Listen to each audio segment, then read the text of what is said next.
Assalamu alaikum warahmatullahi wabarakatuh. Yan uwa barka ku da haka barko da wannan lokaci. Yayi muna dauke da wani sabon fim mai suna da Zautacce. Wannan fim ne yana da kyau sosai ga wanda bai kalle shi ba ya kamata ya biyo mu daga farkon wannan bidiyon har zuwa ƙarshe sai ya saurari bayanai ta yadda ya samu wannan sabon fim ba tare da ya sha wahala ba.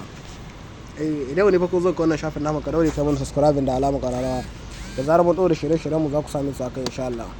Kamar da muka saba wannan fina-finai ne wanda za ka samu a cikin group na VIP kenan wanda ba za ka same su a YouTube ba, za ka same su ne a cikin group na VIP wanda ake biyan kuɗi. Idan ka biya kuɗin ka ne za mu saka ka a cikin wannan tsarin na VIP wanda za a maka register wata insha Allah.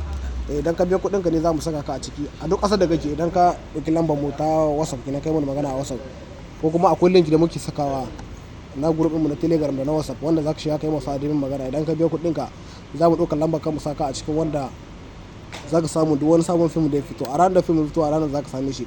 Wannan muna saka fina-finai guda uku a kowace rana insha Allah. Ga duk wanda yake buƙatar shiga cikin wannan group sai ya ɗauka lambar mu ne ta ne zai iya muna magana kenan za mu saka shi cikin wannan group wanda zai samu dukkan wani sabon fim. Idan ka shiga ciki ne baka da matsala da fina-finai, idan ka shiga ciki za ka samu duk wani sabon fim da ya fito a ranar da fim ya fito a ranar za ka same shi a cikin group na VIP insha Allah. Muna saka guda uku a kowace rana. Kamar yadda zamu nuna muku wannan group ɗin mu kenan wanda muke saka sababbin fina-finai wanda a duk har da fina-finai sun ka fito za ka same su ne a cikin wannan tsarin na VIP wanda sabon fim ne wanda duk sabon fim da ya fito idan duk wanda ka tallashe wanda har duk wanda sun ka wuce a baya idan ka shiga cikin wannan group za ka tarro su a cikin wannan group namu wanda muke saka fina-finai guda uku kamar da kuke gani a nan.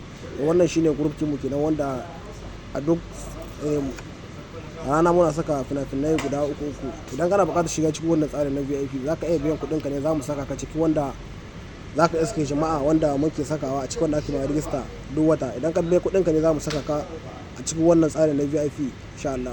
Idan kana buƙatar shiga ciki za ka iya ɗauka lamba ta Libya wanda za ka yi magana duk ƙasar da kake zan gama yadda za ka biya kuɗin ka sai mu saka ka a cikin wannan tsarin na VIP wanda za ka samu duk wani sabon fim da ya fito a ranar da fim ya fito a ranar za ka same shi a cikin wannan tsarin na VIP wanda za ka kallon fina-finai ne ba tare da ka samu kullum sirrin ba insha Allah. Idan kana buƙatar shiga cikin wannan group za ka iya wani magana ne ta lambobin namu kamar yadda kuke gani lambar mu ta Libya kenan insha Allah. Mun gode sai mun je ku.